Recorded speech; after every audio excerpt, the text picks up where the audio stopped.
მოგესალმებით, ძვირფასო თანამემამულეებო, დღეს თქვენთან ერთად ჩვენ გავიხილავთ საქართველოს ეკონომიკას 2025 წელს.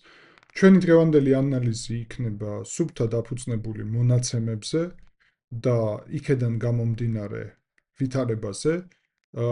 და შესაბამისად ეს არ არის პოლიტიკური შინაარსის ანალიზი, ანუ არ გულისხმობს გარკვეულ პოლიტიკურ კონიუნქტურას ამ ანალიზის გაკეთებისას თუ როგორ შეიძლება ეს შევაფასო. ეს ცალკე საკითხი იქნება, რომელზეც შეგვიძლია ასევე მსჯელობა, მაგრამ პირველ რიგში ნამდვილად უნდა ვისაუბროთ ფაქტებით და ტექნიკური მაჩვენებლებით და ციფრებით. სწორედ ამიტომ დავიწყოთ. მანამდე გთხოვთ, რომ აუცილებლად დალაიქოთ ეს ვიდეო, დაწერეთ თქვენი მოსაზრებები კომენტარებში, გამოიწერეთ არხი, ეს მნიშვნელოვანია ჩვენი არხის განვითარებისთვის. 2025 წელს ჩვენი რეალური MŠP-ს ზრდა, ანუ მთლიანი შიდა პროდუქტის ზრდა, დაახლოებით 7,3% არის. პრინციპში შეგვიძლია ვთქვათ, რომ ეს მაჩვენებელი საკმაოდ კარგია რეგიონში, თუ შევადარებთ რეგიონალურ ქვეყნებს და განსაკუთრებით თუ ამას მათ შორის შევადარებთ თუნდაც ჩვენ საშუალო მონაცემებს რაც გვაქვს.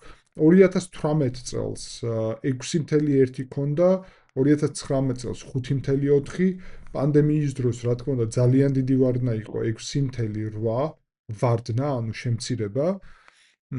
21 წელს 10.9, 22 წელს 11% ზრდა. ეს რეალურად ეს ორი წელი შეიძლება ვთქვათ, რომ პირველი წელი უაჭველი, ანუ 2021 წელი იყო ანაზღაურება 2020 წლის მსოფლიო მასშტაბით. ყველგან იგივე ტრენდი არის მთელ მსოფლიოში, რაც მოხდა კოვიდის შედეგად. აქ უნდა ვთქვათ, რომ ფაქტობრივი საქმე იმაში არის, რომ 2022 წელს რუსეთის მიერ უკრაინაში ომის დაწყების შეჭრის ფონზე 11%-იანი ზრდა დაფიქსირდა. ეს ზრდა ზოგადად მარტო ჩვენთვის კი არა, მთელი პოსტსაბჭოთა სივრცისთვის დამახასიათებელი არის. საქართველოს, სომხეთი, აზერბაიჯანი, ყაზახეთი, ყირგიზეთი, სხვა ქვეყნები, მოკლედ, რითგან გამომდინარეობს და შემდეგ ეს სხვა საკითხი არის, მათ შორის საუბარია იმაზე, რომ ვაჭრობა რუსეთთან ამ ქვეყნების გაიზარდა, ანუ ეს არის სუფთა სტატისტიკა. თუმცა შემდეგ წლებში იგივე რუსეთთან ვაჭრობის ფონი, რა თქმა უნდა, შენარჩუნდა, მაგრამ შემცირდა ტენდენცია, თუმცა მთლიანად ჩვენი ეკონომიკა თუ შევაფასებთ, 2023 წელს 7.8% ზრდა არის, 2024 წელს 6.3 და 2025 წელს, რაზეც ახლა ვსაუბრობთ, 7.9 დაახლოებით პროცენტი.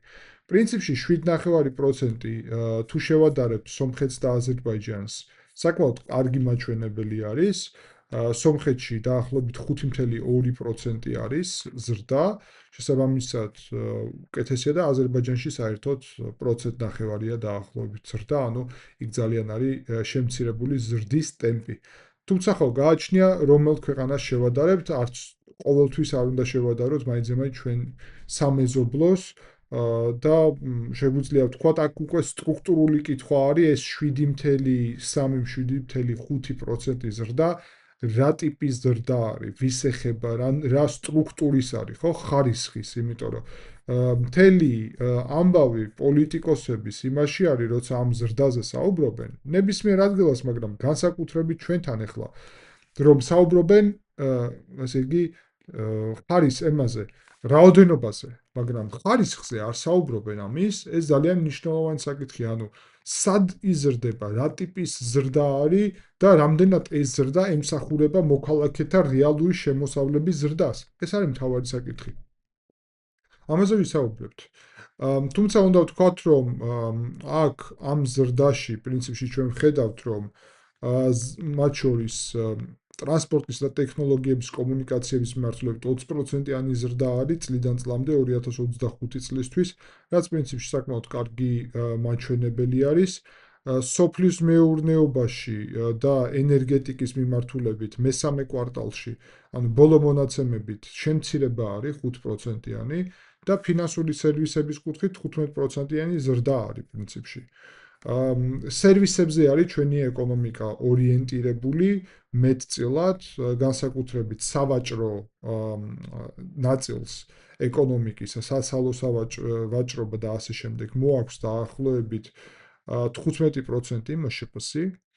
წარმოებას 9.4%, უძრავ ქონებას დაახლოებით ამ სამშენებლო ბიზნესს, უძრავ ქონებას 8.8, სამშენებლო ბიზნესს 8.4 და ტექნოლოგიურ სფეროს დაახლოებით 7.4%.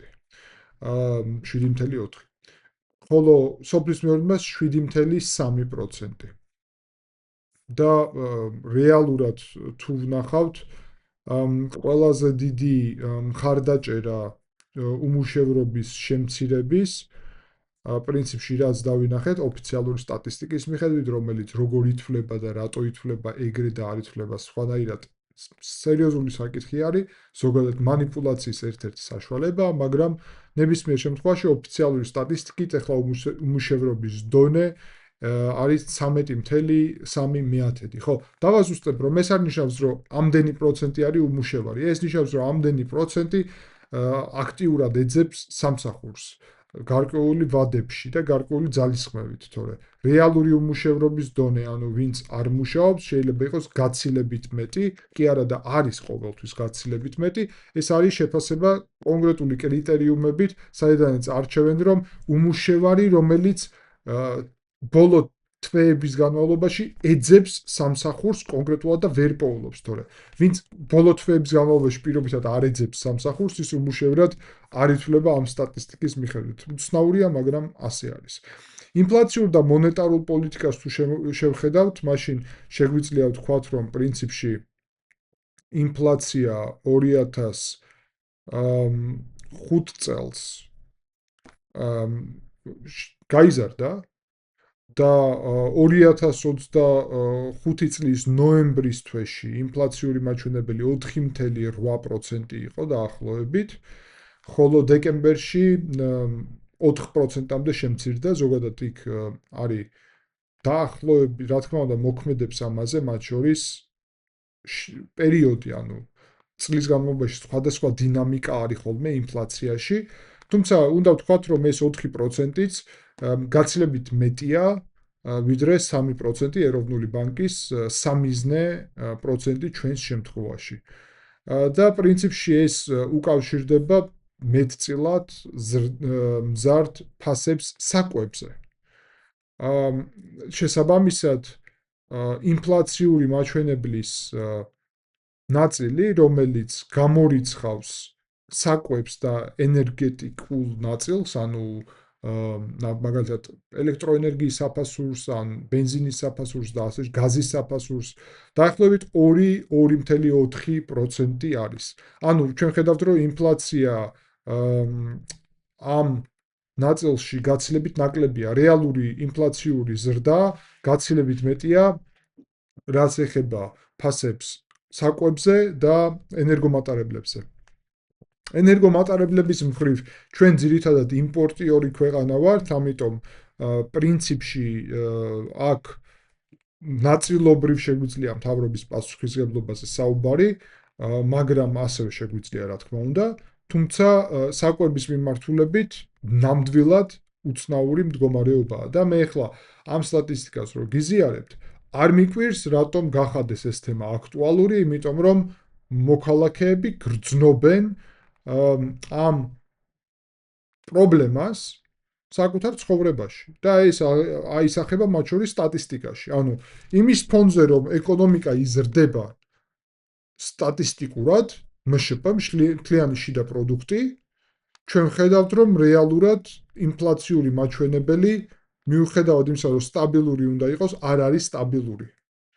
და აღემატება პრინციპში 3% და 4% ინფლაცია პრინციპში შეგვიძლია ვთქვათ, რომ საკმაოდ მაღალია ჩვენი ქვეყნის ინფლაციური პოლიტიკიდან გამომდინარე, თორე თუ შევადარებთ ირანს ან თურქეთს, სრულიად სხვა ვითარება არის იქ. თუმცა ასევე უნდა აღვნიშნოთ, რომ მონეტარული პოლიტიკა პრინციპში მეტწილად არ შეცვლილა 2025 წელს და რეფინანსირების განაკვეთი ეროვნული ბანკის რჩება 8%-ზე, რომელიც მაისიდან 2024 წლის დაახლოებით ამ მაჩვენებელზე არის. და ესე იგი მონეტარულ პოლიტიკას პრინციპში ექსპერტები აფასებენ, რომ არ არის რბილი ასე ვთქვათ. ანუ მონეტარული პოლიტიკა გულისხმობს რა პროცენტით გაიცემა სესხი ეროვნული ბანკის მიერ ბანკებისთვის, ვინც მერე ამ სესხს გასცემს მოქალაქეთათვის. ხო და 8% ნამდვილად არ არის ცოტა. თუმცა ეს როგორც ხედავთ, გამომდინარეობს ერთი მხრივ ინფლაციური დინამიკით, რომელიც გაგვაჩნია და თუ ეს ინფლაციური დინამიკა გაგრძელდებაო, ეროვნულ ბანკს ნათქვამი აქვს, რომ შეიძლება კიდევ უფრო გაზარდოს პროცენტული განაკვეთი. ეხლა საქმე რას უკავშირდება, რომ პროცენტული განაკვეთი რეალურად აისახება მათ შორის მოქალაქეთა ცხოვრებაზე. აი მშპ ზრდა, რომელსაც ჩვენ ვაკვირდებით და რა პროცენტზეც ეხლა ჩვენ საუბრობთ, 7.3%, არ არის ფაქტი, რომ პირდაპირ აისახება მოქალაქეთა კეთილდღეობაზე. ეს ძალიან მნიშვნელოვანი ფაქტორია. რამდენად რეალურად აისახება და ჩვენ ამაზე უნდა სერიოზულად ეს საკითხები შევისწავლოთ, იმიტომ რომ ეს არ არის მარტივი საკითხები. ამაზე უცებ პასუხის გაცემა, რატომ არის ასეთი დინამიკა, შეუძლებელია. თუმცა შემიძლია ვთქვა, რომ ნამდვილად პრინციპში რეკორდები ეროვნული ბანკის რეზერვები საკმაოდ კარგ მაჩვენებელზე არის 5.8 მილიარდი დოლარი. საკმაოდ სტაბილური არის ეს მაჩვენებელი. საიდან შეიძლება ეს გამომდინარეობდეს? ასე მონაცემები გვაჩვენებენ, რომ სწორედ გარკვეულწილად რუსეთთან ვაჭრობის ფაქტორი აქაც ჩდება როგორც ვალუტის და ვაჭრობის ძირითადი ნაწილი. მარტო საქართველოსთვის არა, როგორც გითხარით, შესაბამისად, აქ ჩვენ პოლიტიკურად ამას არ ვაფასებთ, ამას ვუყურებთ ეკონომიკურად ციფრებით.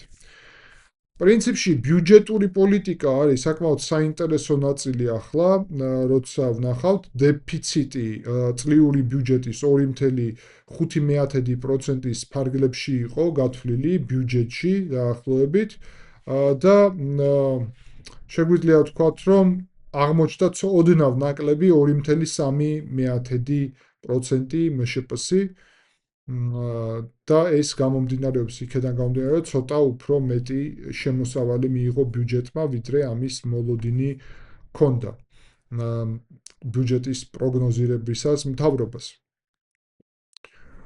მნიშვნელოვანია, რომ საჯარო სახელმწიფოს, ანუ ვალი დაახლოებით 34% შეადგენს მშპ-ში და წლის ბოლოსკენ ეს ვალი დაახლოებით 36-37% უნდა ყოფილიყო ჩვენი მშპ-ში.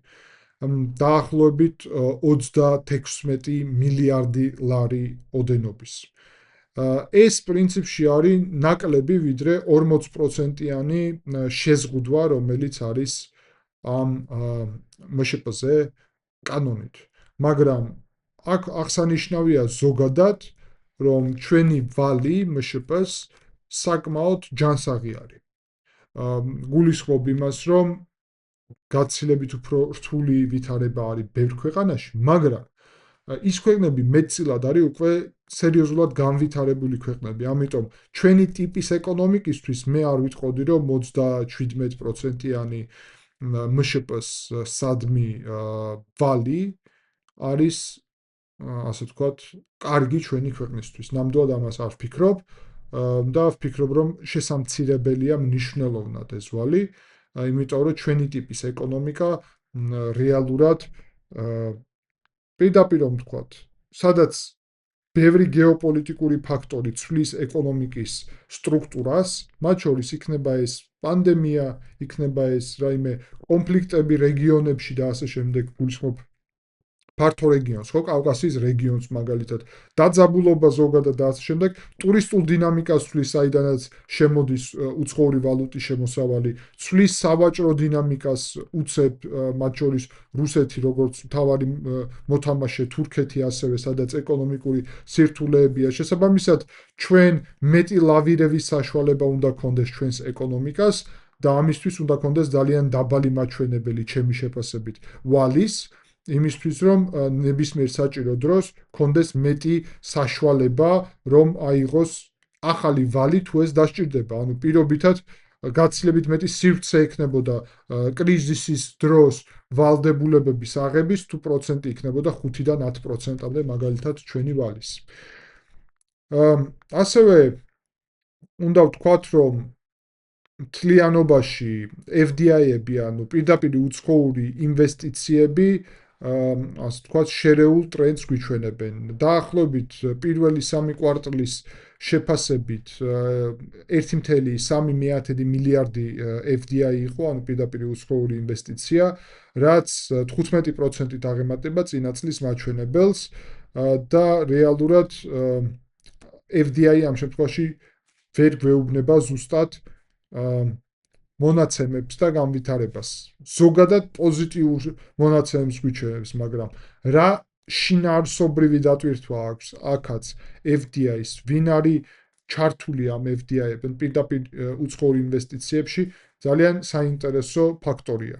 ამას ახლა შევაფასებთ, რომ 2025 წელს წინასწარი მონაცემებით, ეს მონაცემები შეიძლება რამდენიმე თვის შემდეგ იყოს რეალურად, მაგრამ წინასწარი მონაცემებით გაერთიანებული სამეფო იყო ყველაზე მსხვილი ინვესტორი საქართველოში, 253 მილიონი დოლარი პირდაპირ უცხოური ინვესტიცია გაერთიანებული სამეფოდან.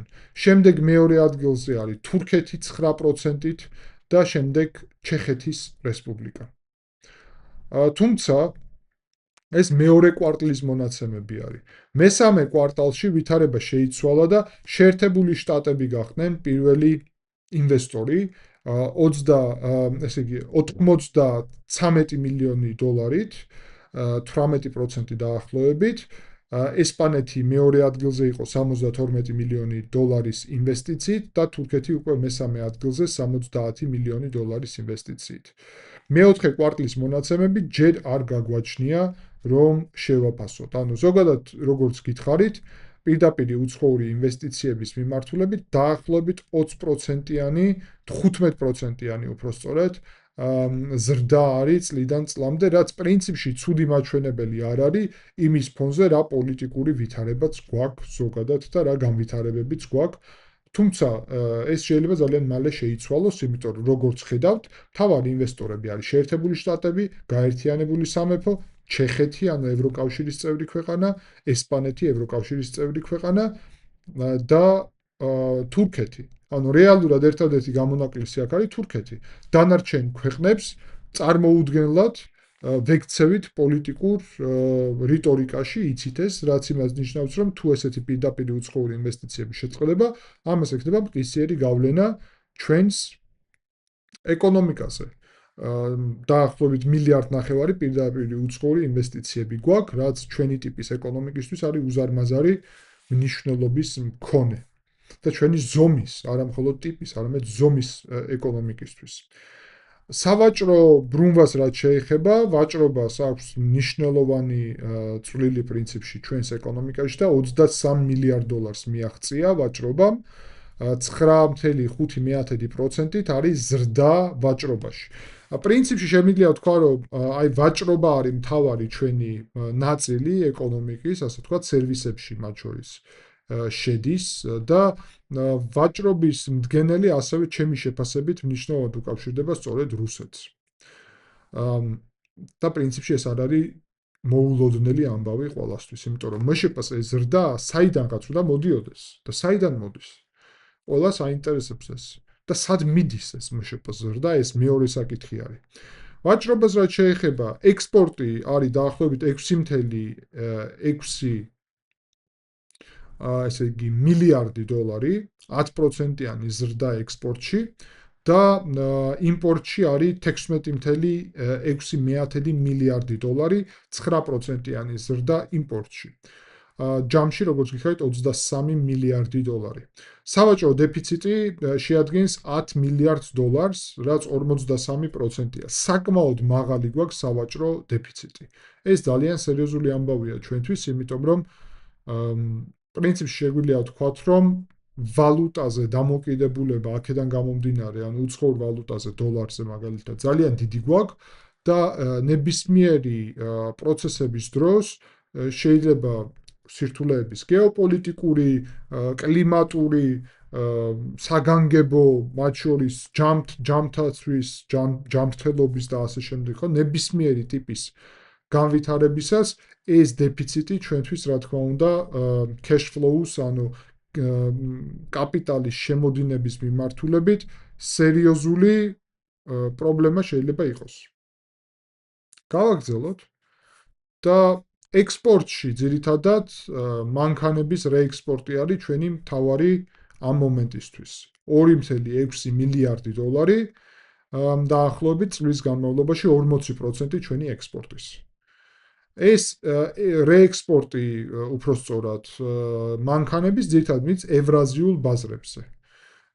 და ასევე მეორე ადგილზე არის მეტალები, დაახლოებით 240 მილიონი დოლარის 5%-ის და ალკოჰოლის ექსპორტი, რაც საკმაოდ საინტერესო არის ჩემთვისაც პირადად, 256 მილიონი დოლარი, აქ საბოლოოდ არა, ღვინოს შედის ცხადია.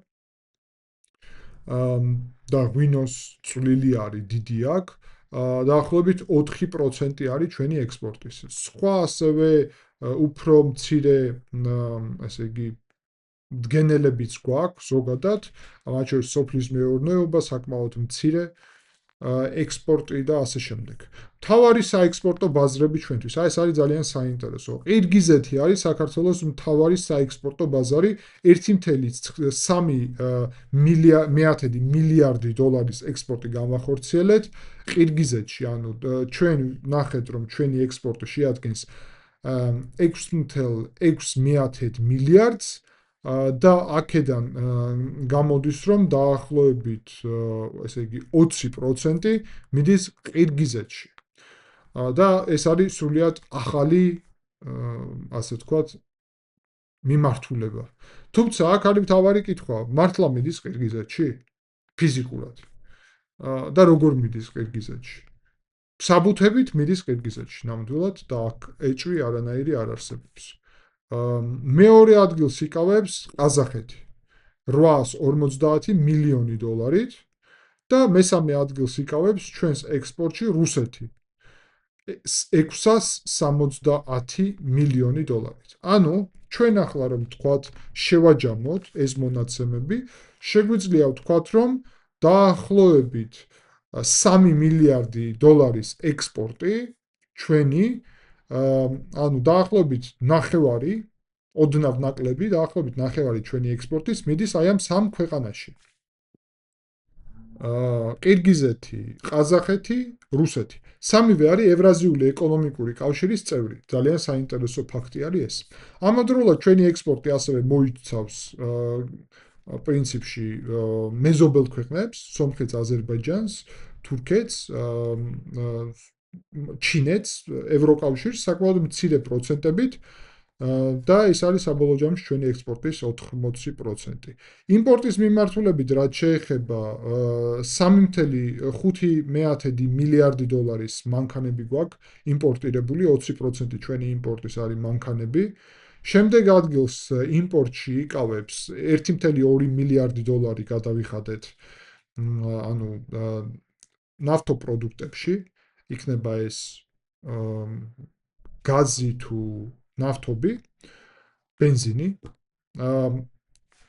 წამლებში გადავიხადეთ 600 მილიონი დოლარი, 4%-მდე დაახლოებით ჩვენი იმპორტის და ძირითადი იმპორტის ჩვენი პარტნიორები არიან შეერთებული შტატები და თურქეთი. თითოეულს გააჩნია 2.5 მილიარდი დოლარის იმპორტი საქართველოში. მესამე ადგილს იკავებს ჩინეთი 1.8 მილიარდი დოლარით. ეს ძალიან საინტერესოა. ასევე იმპორტის მხრივ არის რუსეთი, გერმანია და მეზობელი ქვეყნები პრინციპში. ასე რომ რეექსპორტი არის ძირითადი ჩვენი ასევე ეკონომიკის ექსპორტული ნაწილი. ტურიზმი საკმაოდ საინტერესო მიმართულება არის, რა თქმა უნდა, ჩვენი ქვეყნისთვის და ჩვენ მონაცემები ეხლა რაც გვაქვს, პირველ 3 კვარტალში 2025 წლის ჩვენთან ტურისტული მიზნებით იყო ჩამოსული 4.3 მილიონი ვიზიტორი ტურისტი. ეს არის 8%-ით მეტი, ვიდრე იგივე პერიოდში ერთი წლით ადრე. და პრინციპში შეგვიძლია ვთქვათ, რომ მთლიანობაში ჩვენ თუ ჩავთვლით კიდე სხვა ტიპის ვიზიტორებს 6 მილიონამდე იზრდება. მაგრამ მარტო მესამე კვარტალში იყო საკმაოდ კარგი მონაცემები 2 მილიონი ტურისტი, თუმცა ჯამში როგორც გითხარით, პრინციპში ჩვენ ვნახავთ 2025 წელს 5 მილიონ საერთაშორისო ტურისტს წლის განმავლობაში. დაახლოებით ჩვენი მაჩვენებელი მივა 5 მილიონამდე, შეიძლება გასცეს კიდევ 5, ხო, გასცდება 5 მილიონ მაჩვენებელს. ეს არის საუკეთესო მაჩვენებელი 2019 წლიდან პრინციპში და ეს საკმაოდ კარგი მაჩვენებელია, რადგანაც პანდემიამდე არსებული ვითარება პრინციპში აღვადგინეთ და მივაღწიეთ ამ მაჩვენებლებს. ტურიზმიდან მიღებული შემოსავალი ნოემბრის ჩათვლით 4.4 მილიარდი დოლარი იყო, ოდნავ მეტი იქნება კიდევ ნოემბრის ჩათვლით თუ არის, მაშინ დეკემბერი, როცა ჩაითვლება, ოდნავ მეტი იქნება. ეს არის 5%-ით მეტი დაახლოებით, ვიდრე ერთი წლით ადრე. ანუ ჩვენ ხედავთ, რომ შემოსავლები ტურიზმიდან იზრდება. ტურისტული მიმართულებით პრინციპში ძირითადი ნაკადები მოდის რუსეთიდან, თურქეთიდან, სომხეთიდან და აზერბაიჯანიდან, ანუ მეზობელი ქვეყნებიდან. მათ შორის რუსები 1.4 მილიონი, თურქები 1.3 მილიონი და პრინციპში დანარჩენი ქვეყნები გაცილებით ნაკლები მაჩვენებლებით. 2025 წელს საინტერესოა, რომ კლიმატური პირობების გამო შემცირდა ელექტროენერგიის გამომუშავება ჩვენს ქვეყანაში. 10 თვის განმავლობაში, ასევე არ გვაქვს სრული ინფორმაცია წლის, დაახლოებით 11.5 მილიარდი კუბური კილოვატ-საათი უკაცრავად.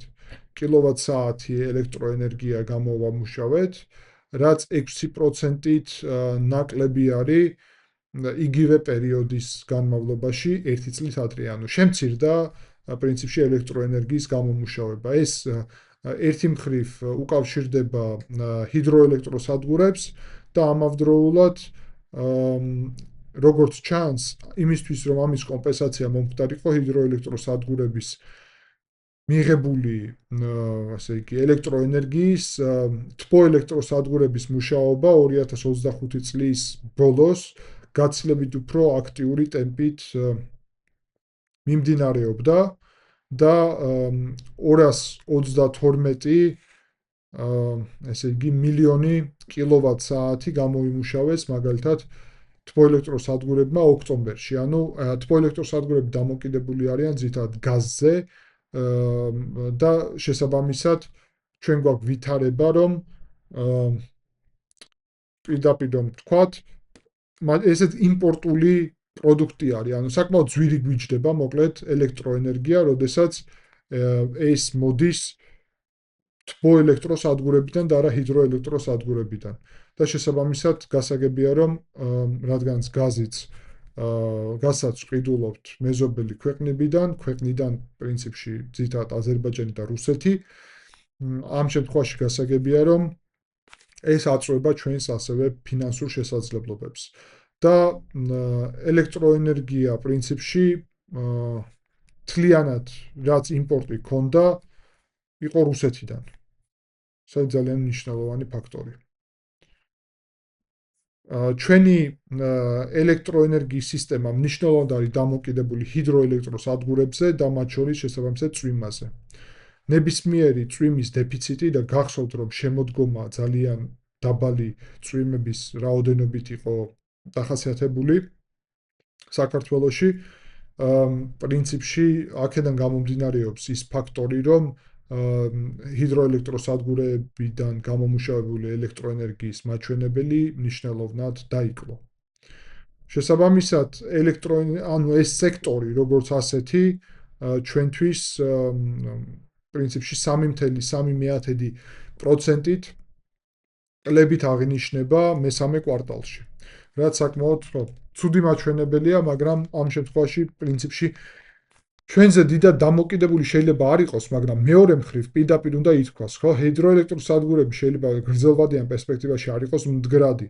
მზის და ქარის ელექტროსადგურები არის პერსპექტიული მიმართულება და თუ ჩვენ ამას არ გამავითარებთ, მაშინ აღმოჩნდება ის იმ ვითარებაში, რომ კლიმატის ცვლილებების პირობებში შეიძლება ძალიან დამოკიდებული გახდეთ იმპორტულ საწვავზე, იმისთვის რომ ელექტროენერგია გამოვამუშაოთ და ამის შედეგად ძალიან მარტივად შეიძლება აღმოჩნდეს ძალიან მაღალი ფასები ელექტროენერგიაზე, იქედან გამომდინარე, რომ საწვავი ღირს ძვირი და შეიძლება კიდევ უფრო ძვირიც აღმოჩნდეს, მით უმეტეს, როდესაც ლოგისტიკური მარშრუტები იზრდება და მით უმეტეს, როცა საქართველოს მთავრობა ისეთ უცნაურ პოლიტიკას აწარმოებდა აზერბაიჯანთან ურთიერთობებში, რომლის შედეგადაც აზერბაიჯანი გვემუქრებოდა სხვადასხვა ფაქტორით, მათ შორის აი რკინიგზასთან დაკავშირებით ტარიფი რაც შესთავაზეს. თუმცა როგორც ჩანს ეგ საკითხი მოგვარდა, რაც ზოგადად კარგია საქართველოსთვის, მაგრამ ნებისმიერ შემთხვევაში აზერბაიჯანზე ამ შემთხვევაში დამოკიდებულება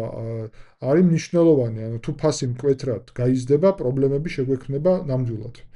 იმიტომ რომ აწვება ეს მთლიანად ეკონომიკას. ღვინის ექსპორტი 12%-ით შემცირდა, დაახლოებით 190 მილიონი დოლარი არის და ესე იგი ეს სავარაუდოდ გამომდინარეობს სტატისტიკიდან და ძალიან ბევრმა ექსპორტიორმა ბევრი ღვინო გაიტანა 24 წელს ბოლოს, იმიტომ რომ 25 წლიდან იყო ესე იგი რუსეთში ახალი გადასახადი დაწესებული ღვინოზე, ამიტომ ეცადნენ რომ უფრო ადრე გაეტანათ მეტი მარაგები. ზოგადად 2025 წელი ექსპერტების შეფასებით იყო ანუ ღვინის მიმართულებით, ანუ ვენახების პროდუქტიურობა, ასე ვთქვათ, საკმაოდ დაბალი აღმოჩნდა 2025 წელს. ნუ როგორც ამას ექსპერტები ზოგადად აფასებენ. ამ სფეროში ძალიან შორს არ შევალთ. პრინციპში განსაკუთრებული ზრდა არ აღინიშნება სხვა სექტორებში ჩვენი სოფლის მეურნეობის. ანუ სოფლის მეურნეობაში როგორც გვიჭირდა, ისევ გვიჭირს პრინციპში და არაფერი განსაკუთრებული წინსვლა არ გვაქვს. ხო, ყველაზე საინტერესო სექტორი, რომელიც სტატისტიკურად გვეზრდება, ეს არის IT და ტექნოლოგიების სექტორი. 20%-იანი ზრდა გვაქვს დაახლოებით ამ სექტორში ერთი წლის განმავლობაში. ეს არის IT მიმართულება, აუთსორსინგი, ფინტეკი, ეს არის დიგიტალიზაცია, ანუ ციფრული ტექნოლოგიების შემოტანა პრინციპში და მსოფლიო ბანკი აფასებს ამ მიმართულებას საქართველოში ერთ-ერთ პერსპექტიულს და ეს უკავშირდება მათ შორის რუსეთიდან, ბელარუსიდან და უკრაინიდან რელოკანტების, ანუ ეგრეთ წოდებული აი ამ IT სპეციალისტების, ვინც გადმოვიდა ჩვენთან საცხოვრებლად, მათი საქმიანობის მაჩვენებელსაც მათ შორის, იმიტომ რომ ემატებიან ქართულ ბაზარს, ქართულ სტატისტიკას. რამდენად კარგია ეს თუ ცუდი, ცალკე პოლიტიკური საკითხია. ის რომ დემოგრაფია იცვლება და სხვების მიერ გამომუშავებული შედეგი, დოვლათი ჩვენ ვთვლით ჩვენ სტატისტიკაში, რას გვაძლევს ეს? უცნაური საკითხი არის საკმაოდ და კითხვა ჩდება ყოველთვის რა, ანუ მიზანი რა არის? სტატისტიკა თუ რიგითი საქართველოს მოქალაქის კარგი ცხოვრება? ძალიან მნიშვნელოვანი კითხვა არის. სტატისტიკურად მშპ ზრდა თუ გაქვს, IT სფეროს ზრდა თუ გაქვს, მაგალითად, მაგრამ რეალურად, როდესაც უზარმაზარი რაოდენობის მოქალაქე სოფლის მეურნეობაშია და იქ არანაირი ზრდა არ გაქვს.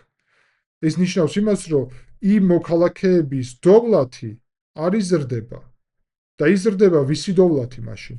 IT მიმართულებით ვინ არის ჩართული? მნიშვნელოვანი კითხვა. ხო, რა თქმა უნდა, მარტო რუსები, ბელარუსები ცხადი არ არიან, მაგრამ ზუსტი მონაცემებიც არ გვაქვს, რა დოზით მიდის საათ შემოსავლები. საბაზრო სამუშაო ბაზას შეეხება, პრინციპში შეგვიძლია თქვა, რომ დიდი ცვლილებები აქ არ არის და თუ მანამდე იყო 13.8% უმუშევრობა, ეხლა არის 13.3%, ანუ არ არის განსაკუთრებული ცვლილება და მე ამას არ შევაფასებ როგორც რაიმე სერიოზულ ცვლილებას. ოფიციალური მონაცემებით ფასები გაიზარდა 8%-ით 2025 წელს. ხო, პრინციპში თუ ავიღებთ ინფლაციურ მაჩვენებელს, რაზეც უკვე ვისაუბრეთ, 4% და ფასების ზრდა 8%, ესე ხელფასების ზრდა 8%, პრინციპში ეს გვიჩვენებს, რომ ნორმალური ვითარება შეიძლება იყოს. თუმცა აქაც არის ხრიკი. იმიტომ რომ ინფლაციური ზრდა გაცილებით აწვევა უფრო მეტად საკვების მიმართულებას. და ეს ხელფასების ზრდა რა დოზით, ხო? აი მაგალითად ჩვენ ვიცით, რომ გაეზარდა ხელფასები პარლამენტის წევრებს, მთავრობის წევრებს, ხელისუფლებას, ასე შემდეგ. ანუ ეგეც არის ჩათვლილი. საჯარო მოხელეებს ეგეც არის ჩათვლილი. აქ ხო ჩვენ საჯარო მოხელეების ხელფასი არ გვაინტერესებს ძირითადად, არამედ კერძო სექტორის. არ ვიცით ზუსტად კერძო სექტორის მონაცემები როგორი არის, მაგრამ ამავდროულად ინფლაციური მაჩვენებელი, რომ საკმაოდ აწვება ზუსტად იმ მოქალაქეებს, ვისი შემოსავლის დიდი ნაწილი მიდის საკვებზე, არის ფაქტი. და შესაბამისად, მოდის ვითარება რატომაც ირაკლი კობახიძემ წამოწია თემა, ესე იგი, საკვების ფასების. ბუნებრივად, იმიტომ რომ სტატისტიკას როცა უყურებ, ეს აწვება საქართველოს რიგით მოქალაქეს და მათ არ აწვება, იმიტომ რომ ეს არ აწუხებთ ბუნებრივად. მაგიტომაც აქამდე 13 წელი არიან ხელისუფლებაში და არ აწუხებდათ, ფაქტია. ეხლა შეაწუხათ, გეგონება 13 წელი ვინმე სხვა იყო ხელისუფლებაში, მაგრამ რას იზავენ აქედან? იმიტომ რომ ძირითადად ეს სფერო ასევე ქართულ ოცნებასთან დაკავშირებული პირების კონტროლის ქვეშ არის. ამას გამოიყენებენ პროპაგანდისთვის, თუ რეალურად გარკვეული ნაბიჯები იქნება, ამას ვნახავთ. საკმაოდ საინტერესო არის ეგ. რეალურად ეს არის პრინციპში ის მდგომარეობა, რომელიც ჩვენ გაგვაჩნია ახლა ეკონომიკაში. და აი აქედანაც გამომდინარე, მე ვეცადე მაქსიმალურად ობიექტურად მეთქვა ის, რომ ციფრები ნამდვილად გვაქვს, ამით ქართული ოცნება ამაყობს, ამ ციფრებით, მე მაქვს უბრალოდ კითხვა, რამდენად ეს მშპ ზრდა მიდის საქართველოს მოქალაქის ჯიბეში და არა ელიტის, ბიზნეს ელიტის, მათ შორის რომელიც მართლ პარტიასთან არის დაკავშირებული ჯიბეში.